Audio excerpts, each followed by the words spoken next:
So this morning, it is Sunday, I'm going to make a big sort of soupy cum stew, I guess. That's our brand new pan. So what I've done, just put an inch of water in it. I'm going to boil it up and then take the water out, just so it's steam cleaned inside it. It is new. I know that's a little bit of a waste of energy, but got to be done. And then we'll go through this lot. I'm hoping to make about, or we are hoping to make about 20 meals. We'll see. Okay. Hello, good morning. How are you doing? I'm all right. You sorted the camera. Yeah, third attempt. Yeah. All I had to do was switch it on. I kept switching it on and off. We got there. Right. Hello. Right. I'm in my utility. We're doing food prep. So part of the idea of the utility was that we would use it for this. And I've got my old induction hob that we used to have for the caravan and camping. So far, Mike's done some steaming in this big pot just to give it a really good clean. So I've got to empty that. It's a little bit of teamwork because Mike has the brains and I have the brawn. Yeah. So him, as you know, with his tremor, there are certain things I can do that he can't, but he's a lot better at making soups and stews and knowing what to put in them. Oh. So, I mean, just so you're aware, all I did was put an inch of water in that new pan. We'd cleaned it, and then I brought it to the boil, left the lid on, switched the induction knob off, and then just let it steam for half an hour. So wherever it's been made is, well, we can be assured it's clean, put it that way. So we're filming Cheryl's back at the moment. Yeah, okay, that's one way to make a soup and a stew. It'll get heavy, that pan. How much does that big pan hold? 14 litres. And what have you got, about half full? Yeah. Okay. Well, just under half, if that's... So 7 litres. Yeah. That's 7 kilos, which is at 2.2 pound. That's about 18 pound in weight, not money. No idea. How much was it? What, the pan? Yeah. £40. Well, it will earn its way. Yeah. Right, first thing, switch the pan on, Cheryl. Switch the pan on. Put your lid on. Put the lid on. Put it on full.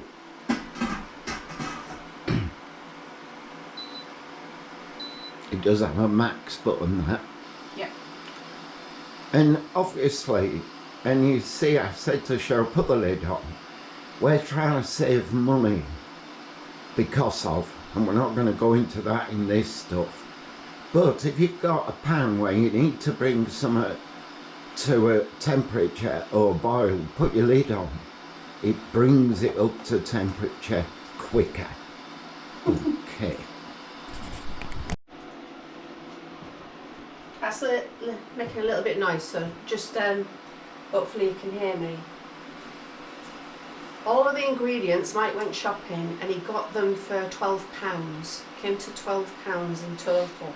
I already had some stuff in, so things like that, chicken stock cubes, and had some rosemary and sage and herbs and stuff like that. And I had a couple of onions already. So leftover bacon, literally stuff that's left over that can go in a stew, it goes in a stew. Celery, I love celery, this smells lovely. I love celery in a stew. Don't normally eat it raw, but I do like it in a stew. But very little waste. So things like the carrots, I do this anyway. I keep the skin on. I don't, you know, I like the extra fibre. I actually like the skin on, so I don't peel them. And with this, I'm going to take a sliver off the end and then just really give it a really good scrub, so there's absolutely no waste whatsoever. That bacon was 2 packs for £4. That one.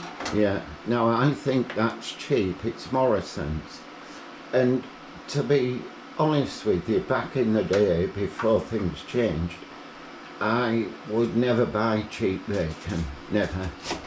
But for things like stew and a soup, it's fine, you know. It's what you're looking for, what I would look for from bacon in a stew or soup, unless you're a vegetarian of course, but is flavour and not the quality of the bacon, you know. And as we all know, wonky carrots taste exactly the same as the most expensive cheap baby carrots, you know. Yeah. Yeah, nothing wrong with wonky veg. No.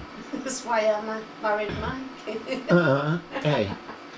So, why have, in the past, there's, I mean, it's a long story, I'm not going to bore you with it, but why on earth would I be making stews and soups for Cheryl? Well, I grew up with stews and soups, like most people did. And like most people, they were handmade from leftovers, you know.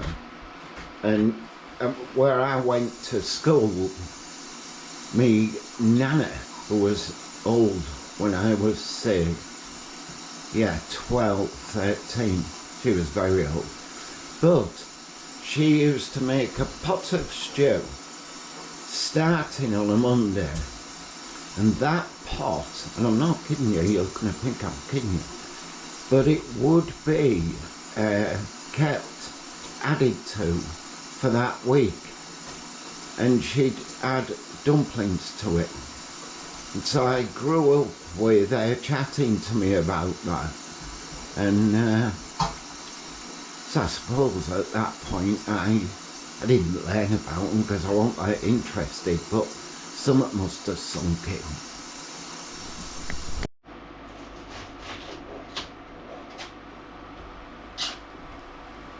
I quite like, Mike used to make me, before his tremor got really bad, he used to do me a broth, and I quite like my stews and soups to be a little bit brothy, you know, so that they're quite, they're thin, you know. I don't like them really thick and gloopy, but anyway, yeah, we're doing that type of stew cum soup, so everything's going to be, you know, I'm not going to do big chunks of vegetable, it's going to be quite small pieces.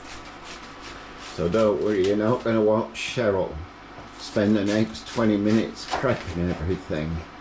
I've just little clips.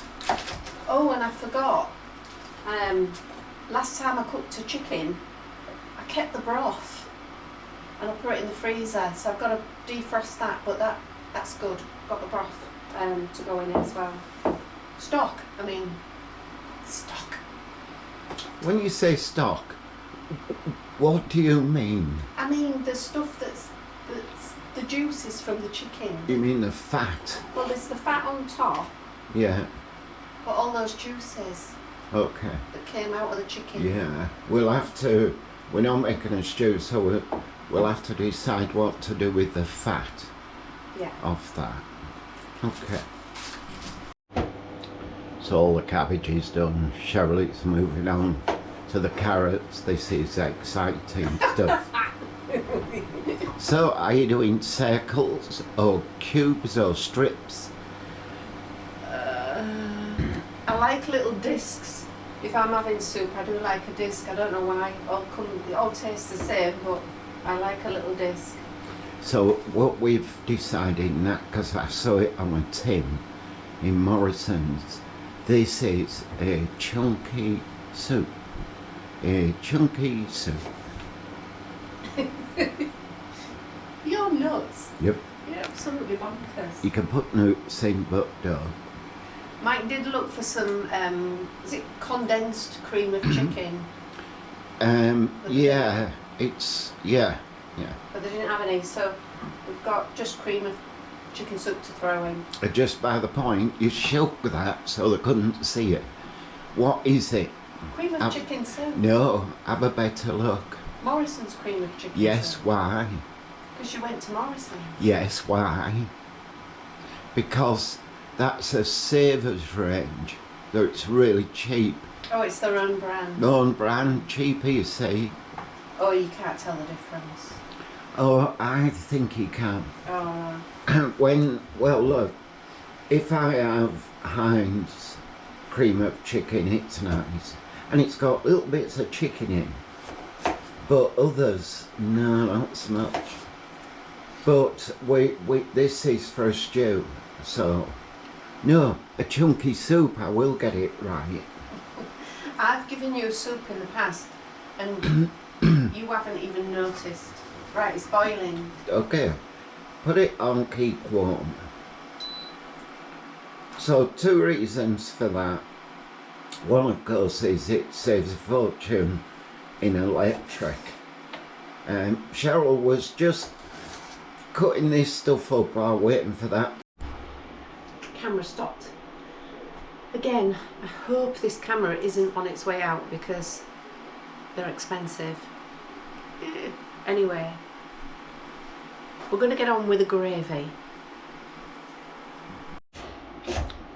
I don't know what I was saying because the camera stopped again. Oh, it was near enough there. Was it? Yeah. Good. Are we, with it being the cheaper bacon, we're going to fry it? No. I don't want lumps of fat. Okay. Then, yes, you'll need to fry it. Because I noticed with the cheaper bacon, it tends to have a lot of water and froth in it. It does. It's water injected with something else. The reason I said no is because I want the fat to go into the pot. But yeah, you're right, it's not going to be, and it can be a bit chewy, can't it? You've got to cook bacon fast, you know, when you fry it. It goes chewy if you take too long to fry it. I know you know this, babe, but bacon is better. I didn't know that. Yeah, bacon is better flash fried. Leave it in too long, it goes hard and chewy. And that's why, if you're in one of these hotels and they put a buffet breakfast, and my goodness, we've done a lot of travel in the UK and had the worst breakfast in the world, their bacon is awful because they cook it and it might have even been microwaved. Then they stand it in a warming tray for 3 hours, waiting for, you know, Eric to get down from his room and have the last of it. I don't know where it is, by the way. A travelling salesman from Huddersfield. Yeah. I've just had 3 cream crackers as a bit of a snack, right? Yeah. They're alright, but a bit of advice, don't have a licorice allsorts before you have one, because they will taste of licorice. I still ate them. Are we frying the onions? If you want to, then you fry the onions. For a chunky soup, I wouldn't. What about the peppers? No, because they're not them long, thin peppers you like. They'll go straight in. Let's keep all the flavour in them. Yeah. Okay. It's me. So Cheryl is allowing me to make the gravy. because there's no sharp knives involved. And even if I was to show you me putting these ingredients in that pot, I'd shake it, go all over the place. So I'm not. So I just thought I'd show you, I suppose. Butter can go back in the fridge for now. I would always add that last. And then the butter doesn't always separate, does it? This is layer pack unsalted. I know, I got it for baking. For baking. So what we've done, or what Cheryl did, and because I said, have you got this to make the gravy? That's the base of the chunky soup. And she said, well, I've only got what we've got, and we didn't want to run out and spend stuff. And you know, the purists among you are going to say, well, it's all processed and dried basil, you know, and we don't know how old that is. It has actually got a date, no, and it says basil. Rosemary. The thing is with dried goods, as you know, particularly herbs, spices, they dry out, they lose their flavour. But we're not going to be running to Waitrose and buying the expensive ingredients, are we? We ain't doing that. So we've got a couple of pots. I've got salt and pepper, and I've got rosemary, basil, sage, sea salt from when we were posh, chicken stock cubes, and this might surprise you. I've got a vegetable stock cube and also some beef stock cubes. So you'd be thinking, well, you might be thinking, why on earth are you putting beef in chicken? It adds a lot of flavour. It does. If you have your Christmas dinner turkey, do you just make up some Bisto gravy? As in beef, Bisto gravy to put all over it? Yeah. You know, so beef will add a little bit of flavour. And then we have got chicken casserole mixed from Coleman's. It's, you know, this is all really convenient, innit? How I grew up, which was in the 60s. I was born in 1959. And what I do know that we had, and what my nana had, was OXO cubes. And I think they were just beef OXO cubes. So I'm not going to show you me throwing everything in there. And, you know, your gravy is your base, isn't it? Your flavour. Everything else is, you know, sugar coating it, not sugar coating, you know what I mean? And giving it some flavours, depth.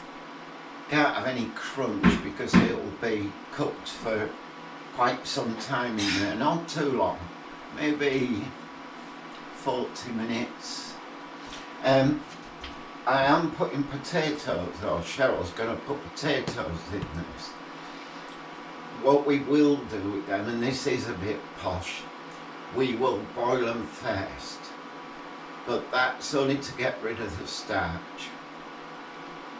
What you can do is, you know, when you make a stew or a chunky soup, you can put the potatoes in, the starch comes to the top, and then you can get 2 slices of bread, let it float on top and soak the starch up, and then throw that bread.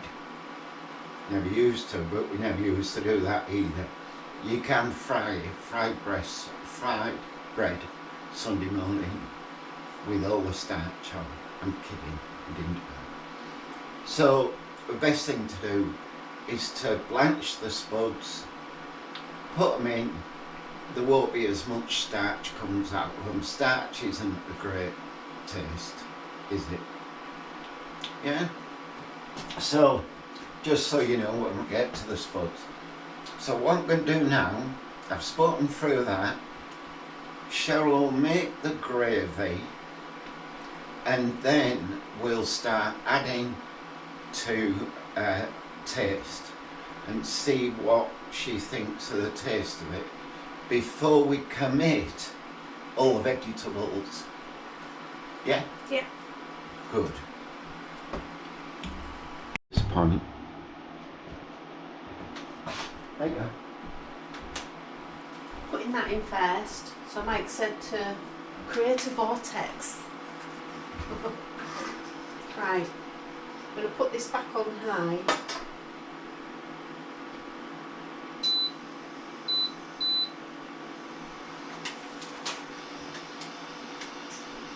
So this is where I normally go wrong.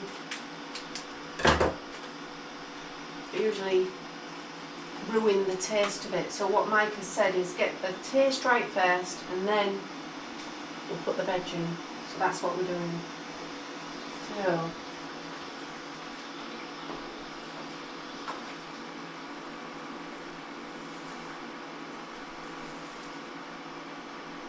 just by the way, absolutely would love to hear in your comments any ideas you've had for or meals that you do or meals that you've done in the past, maybe when the kids were little, where you've been on a budget and you thought, you know, I'm going to do that and that'll do us for the week. Any recipes, always welcome. Particularly soups. I love soups. Anybody's got a really good soup recipe, lovely. I can live on soup. Right, Mike did say 2 of these little chicken stock cubes, so I'll pop those in, just break them up a bit.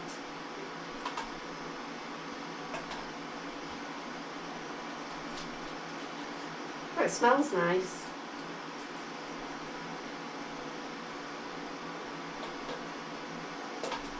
Here we go. Alright, let that boil up a bit.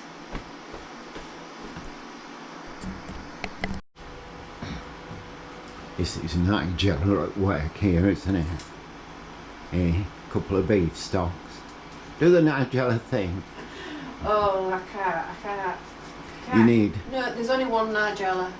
You need a tight dress, a really posh accent, and your hair cut in a bob, I think is what she... Oh, and heels. She has her hair long. And I think she has her own hairdresser. Well, yeah, she'll spend 4 hours in the beauty salon before any filming. I don't know, she's filmed a lot recently. No, I haven't seen anything. She'd normally bring out a cookbook before Christmas, but yeah, I haven't seen anything like that. But I do like Nigella. But I mean, gosh, her kitchen. But I don't like the ingredients. You know, when she says something like licorice spaghetti or, you know, black squid ink, and she has like a collection of licorice, different licorices in her cupboard. And I mean, I like licorice, but she has some very strange things. And then she goes shopping at all these really posh places. in Mayfair. Yeah. So Cheryl's cutting up some chilies. They're not going in yet, of course. No. Nothing solid at this point. Yeah. Talking of Nigella, we got 2 Nigella cookbooks for Christmas. And I thought, I know what I'll do. So obviously we've one on the shelf. Rarely do we use it, but... and the other one, I thought, I'll wait and I'll give it to somebody for their birthday, which I did, not knowing that the person who I gave the Nigella book to for a birthday was the person who bought it for us for Christmas. Yeah, we got 2 of the same book, didn't we? Yeah, 2 of exactly the same book. Oh, but anyway, that happens, doesn't it? It does.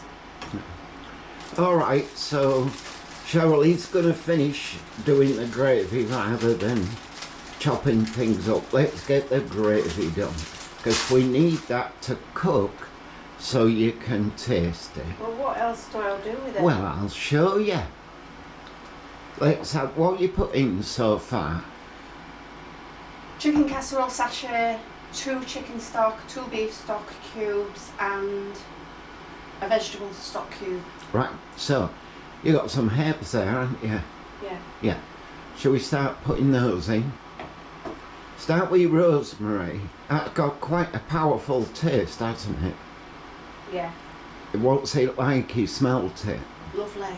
Smells fresh. Mm. Okay. Just put 2 teaspoons in for now. When I say teaspoons, don't run off and get a teaspoon. Just put 2 teaspoons of it in the pan. It can be quite oily, can't it? Can rosemary? Can it? Yeah. What else have you got? Sage.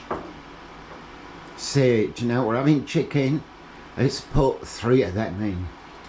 It's quite early to be brave, but we'll do it. 3 teaspoons. Remember that what we're doing here is not 1 litre of soup.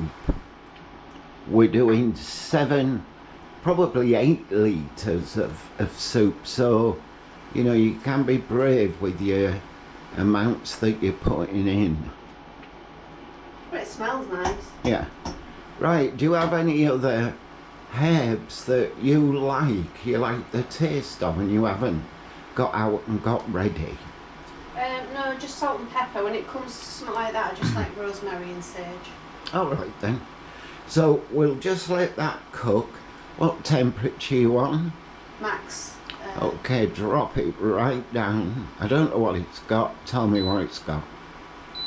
Well, it's not in, it's a setting, so the lowest is 500. Leave it. That'll do. 500 will do. That'll Lid on? just be nicely simmering. Always. Now you'll also notice what Cheryl did was leave the tea towel next to the heat.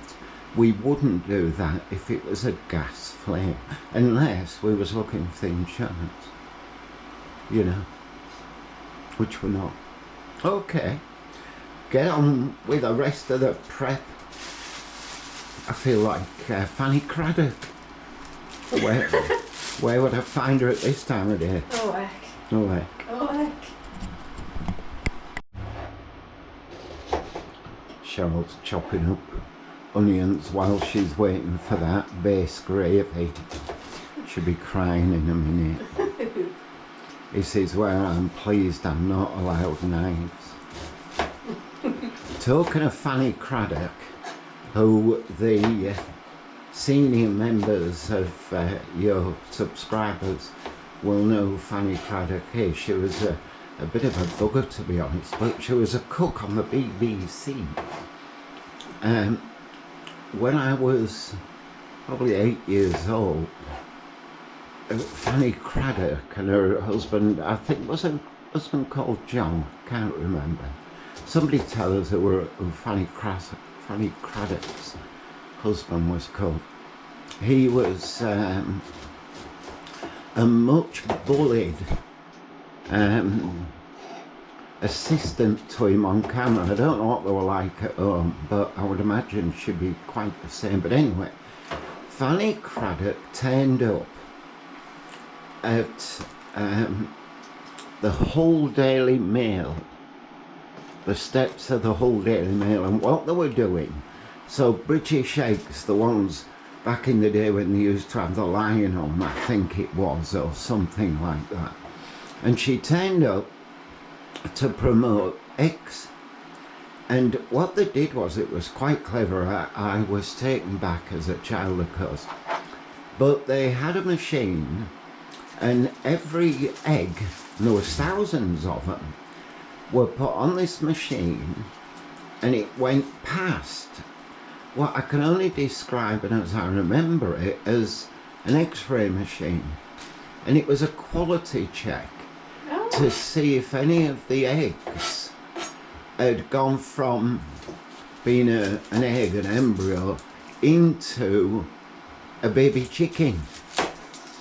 So you could see through the chicken shell, as it were, the shell of the egg, sorry. That's as I remember it. And of course, my mum took me and we stood watching this woman. I had no idea what she was doing, or was I bothered about eggs? No. But the actual machine I thought was brilliant. So there's my memory of Fanny Craddock. Was there any baby chickens? I don't remember. I would say not, because if you were trying to sell something, you wouldn't show all the bad things, would you? No. And the other chef, actually, I did used to watch more when I was a teenager. I can't remember his real name, but he was an American chef. Let's see how many people remember this lad. The Galloping Gourmet. Who remembers the Galloping Gourmet? I've never heard of him. No. And that's because you're only 50. And he was an American chef, bigger than life, loud as you like, and would fly all over the kitchen real fast doing stuff. So who's that who used to do it? Our British chef, Jamie Oliver. And I think Jamie Oliver copied him, you know. Copied the Galloping Gourmet for running round all over and charging about. Yeah. Anyway, there we are. So I guess I've always had an interest in cooking, haven't I? Not that I ever did. You know, when I left school, got a job, I didn't go cooking, as it were.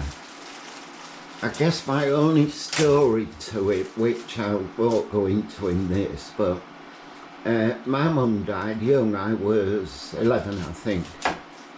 And although I was from a very large family, and to cut a long story short, me and my younger sister were split up from the rest of the family, brothers and sisters, all that sort of thing.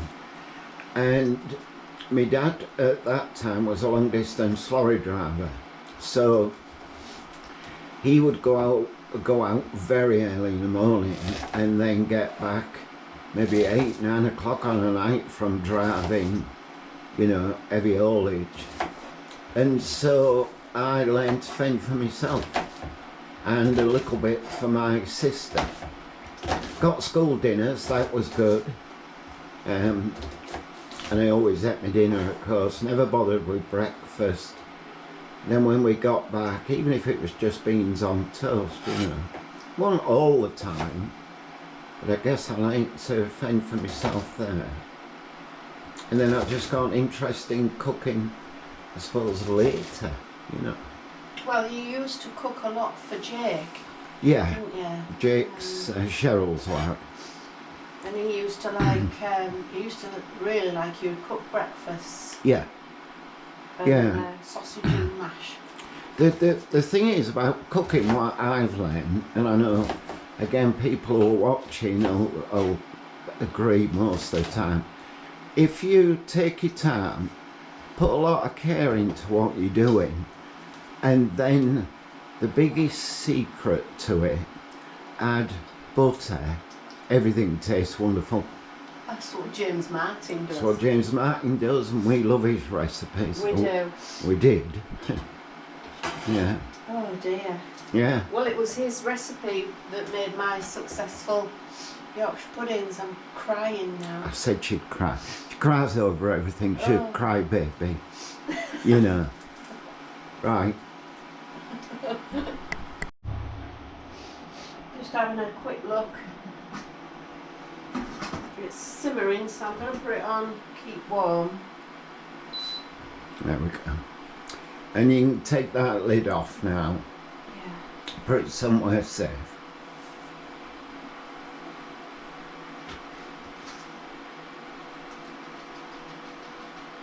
Yeah, good.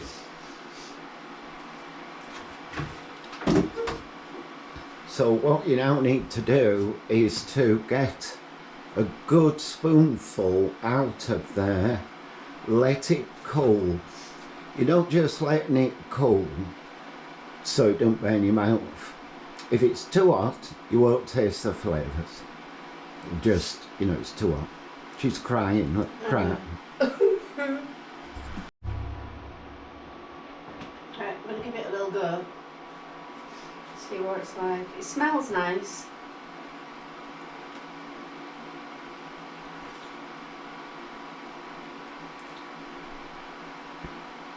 Bland. It will be very thin, there's a lot of water, so, but this is where now you can start adding flavours to it. Pull that back in, don't waste it. Oh, there's a mouthful there. Right, okay, what's it lacking in? Salt. We've got salt. What salt is it? Sea salt. Sea salt, what's the difference?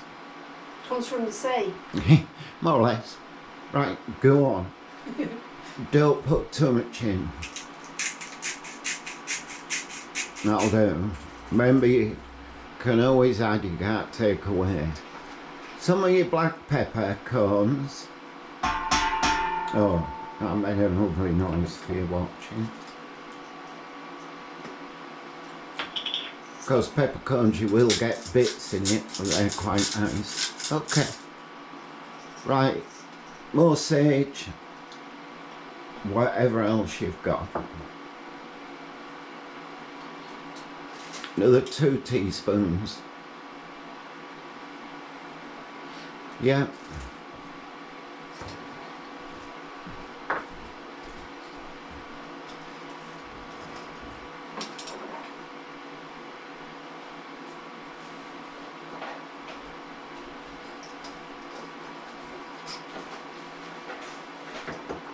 Nice.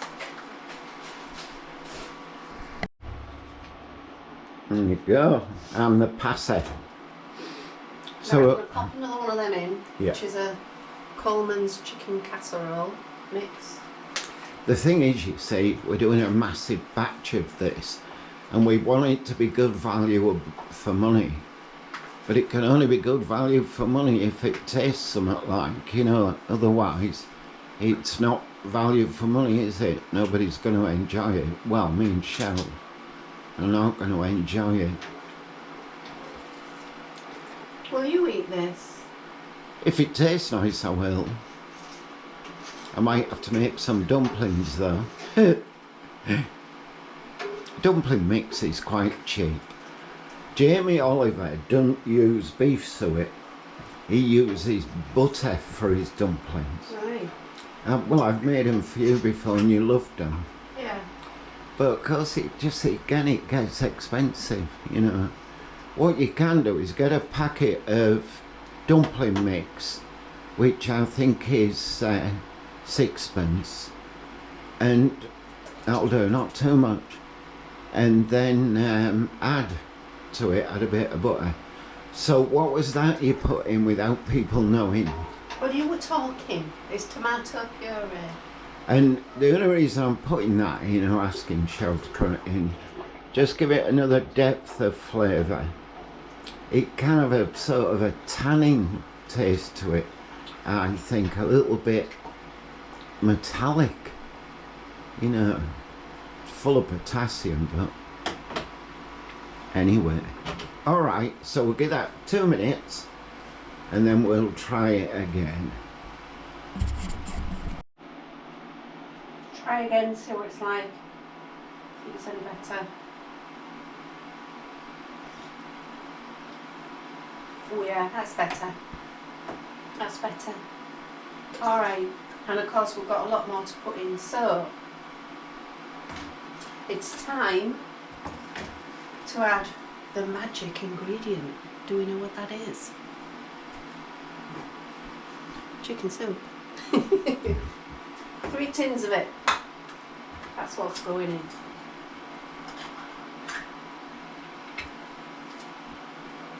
There we go. I feel like I have named this the cauldron. nice, by the way. Now, don't forget when you do this, when you're making a stew or a soup, you would put a little bit of water in the tin, swill it round, put it in the pot to get the dregs off the side of the tin. Assuming there is any, it's only cheap soup, so... Well, there's a little bit. Yeah, there you go. We'll do it, we do them all together, you see. There you go, more liquids going in. Oh, it was a good colour as well. I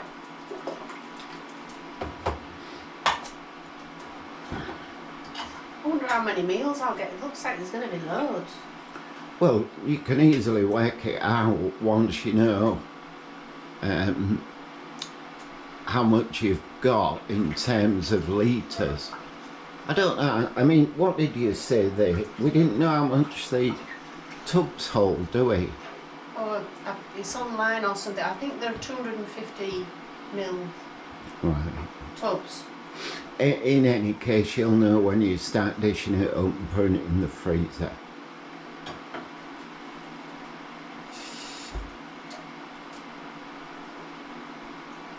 Never waste a drop.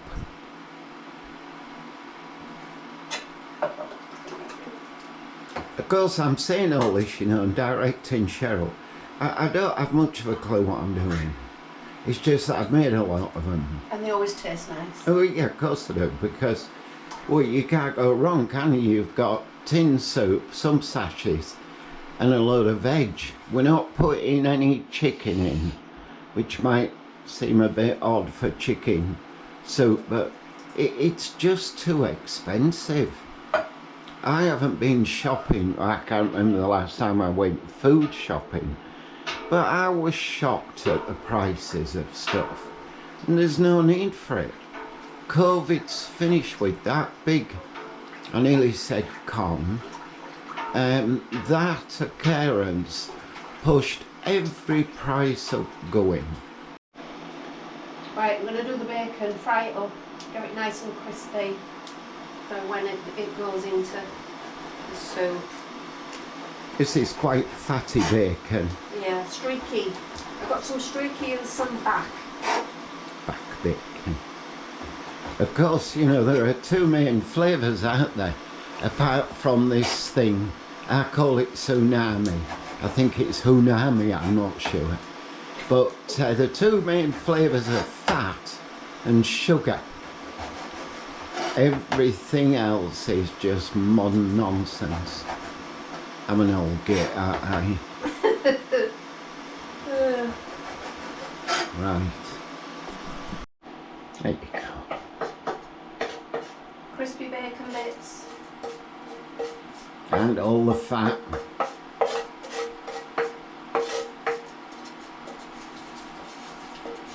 That's it.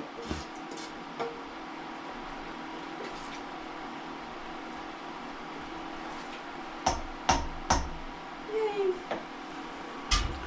Right.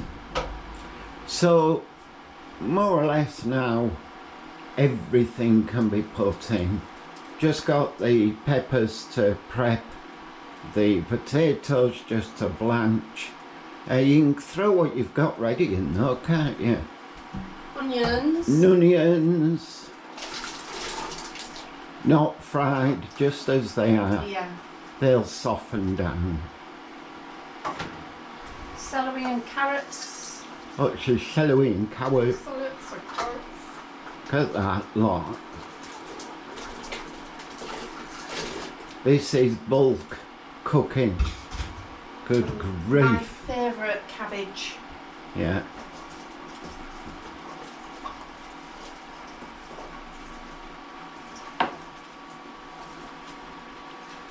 Yeah. Radio silence there while she was concentrating. Concentrating. Yeah. Whoop. Willow. All right. Willow's joined us. It's her. Well, it's her It's her birthday. birthday It's today. Willow's birthday. We'll film that later. Willow's birthday. Yeah. Where is she? There she is. It's a birthday girl. Mhm. She's the birthday girl. Right. She is. Back to cooking. little bit of chilli. For a bit, Yeah. bit of heat. That chili, I only suggested it because, you know, this will be a winter meal and chili can be quite warming. I don't like a lot of it, but, you know. Right, we'll get back to you. Right, everything's in. Spuds, potatoes just gone in. We're not putting any of this in behind it, the DIY stuff. That's staying out. The utility room's in, you know, progression. We're nearly there. But anyway, everything's in. Yeah, we'll cook it for about 40 minutes, half an hour maybe. Then Cheryl can give it a taste, see what she thinks. If it needs salt, pepper or something, we can add it. It's gone okay, to be fair. Done well. And the good thing about the utility, of course, is that we can get washed up.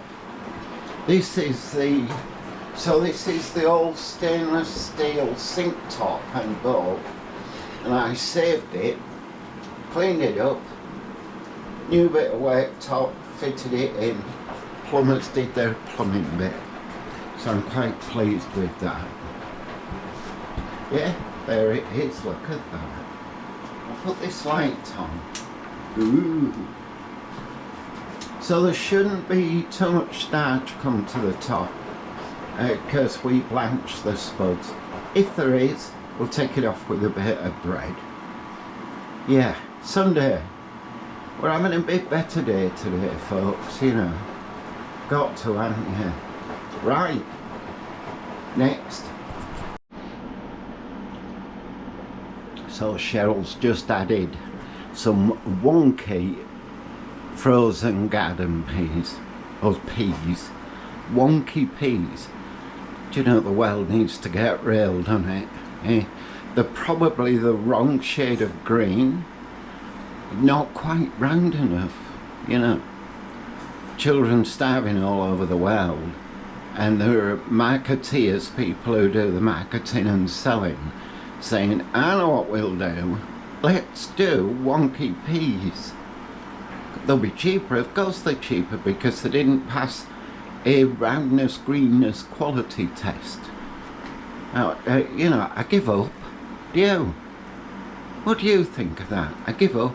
You can get wonky carrots as well. They're actually called carrots. I don't know. I don't know where things are going, if I'm honest. What I do know is that this is ready. So that'll sit just on keep warm. We're going to get on with the rest of our Sunday, so stick with us. Another clip coming up. Hold on, it's like a canteen in here. It's like, it smells like school dinners, honestly. It does smell like school dinners. Right, so these, plus there's 3 little ones there, which are good for little lunchtime soups. 21 meals for £12, which is 57 pence per meal. So that is good value. So, I mean, even if you add something to it, a piece of chunky bread or some dumplings, it's still a cheap meal. It's still a good, nutritious, lovely meal, and it tastes nice. I should have said that, shouldn't I? First, it tastes really nice. Very, very nice. So that's it. That's my poops. What do you think, Mike? I think it's great for value for money. Do you get a taste of the chili at all? A little bit. Yeah, a bit of heat. It has, yeah. It's got a nice little bit of heat to it. Not overpowering, but for 14 litres, I only put 4 small chilies in. So that's good. What I would have that with is I would get a pack of dumpling mix, which I don't know how much they are because I've not got a clue. But me personally, rice. I would have that with rice. I like stews and soups that have that pulse in them, you know, in this case rice. I'd add lentils, so butter beans or something. I like lentils, but not rice. But that's that's the base. You can add what you want. Yeah. So there you go. Great. 57p.